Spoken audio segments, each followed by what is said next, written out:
Teacher Dave. Kumusta mga bata? Atong tunan karon ang orasan. Karon ako story sa inyo ha. Ang uluhan sa atong story, si Unyok. Isulat ni Stella Marie B. Acero.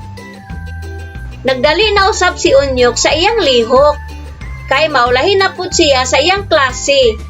Mama, wala na pud ko nimo gipukaw. Maulahin na sab ko sa akong klase. Singgit ni Unyok, samtang gadagan pagawa sa ilang balay. Unyok, nganong dugay na pud ka ni abot sa atong klase? Pangutana sa maestra ni Unyok.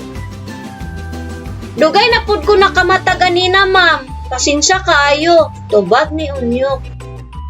Nganong dugay naman pud ka nakamata, Unyok? Dugang pangutana sa iyang maestra. Nitubag si Unyok. Wala ko nakabantay sa oras, ma'am. Dugay ko nakatulog kay nalingaw ko pagbasa sa akong libro. Maayo, Unyok, kay gabasa gayud ka sa imong libro. Pero, angay natong hinumduman, nakita matulog og sayo og sundo nato ang oras sa atong tingkatulog. Aron dili kita maulahi sa atong klase. Pasabot sa maestra ni Unyok kaniya. So kanya to, pirmi nagatan-aw si Unyok sa saktong oras sa tingkatulog ug dili na siya kakaulahi sa klase. Mga pangutana, kinsa ang bata sa istorya? Unsay nahitabo kang Unyok? Nganong naulahi man si Unyok sa iyang klase? Unsa ang atong tanawon aron makabalo kita nga oras na sa tingkatulog sa gabi? Nganong importante ang orasan?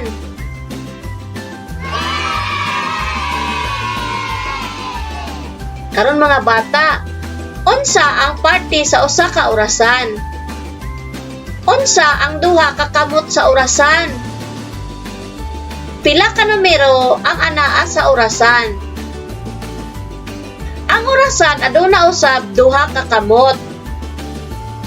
Ang taas nga kamot mao ang minuto, ug ang mubo nga kamot mao ang oras.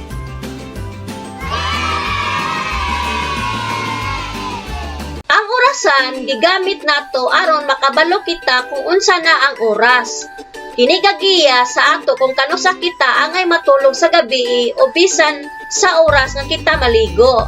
Sa pagbasa sa oras sa orasan, angay natong tan-awon ug una ang mubo nga kamot, sunod dayon ang taas nga kamot sa orasan aron atong mahibalan ang sakto nga oras.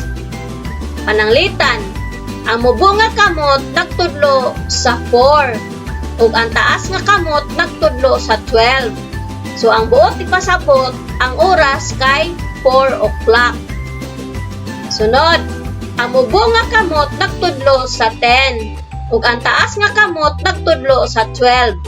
Ang buot ipasabot ang oras kay 10 o'clock.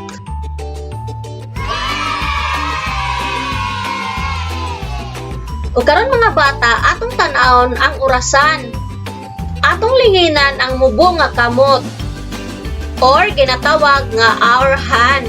O atong i-check ang taas nga kamot o ginatawag nga minute hand sa orasan.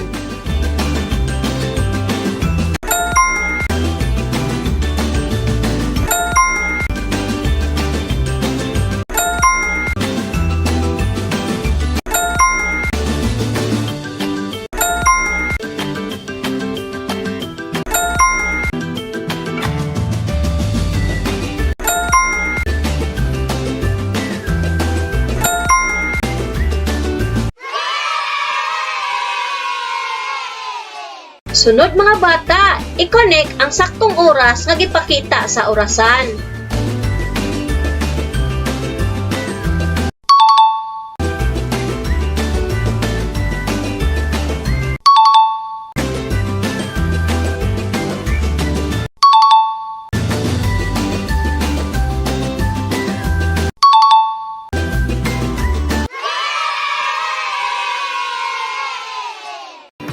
Karon mga bata, mao ni inyong performance task. Tabangan mo bisan kinsa inyong kauban sa balay. Paper plate clock. Mga kagamitan: paper plate, round fastener, crayons, or colored paper, ug marker. Mga pamaagi sa pagbuhat: sulatan ang paper plate og number 1 to 12. Magunting og duha ka straight line para sa kamot sa clock. Gamit ang round fastener, ibutang sa tunga sa paper plate para mahimong duha ka kamot sa clock. Pwede butangan sa colored paper or kuluran ang paper plate. Bisan unsa nga design nga imong gusto sa imong paper clock, ipikit sa long band paper.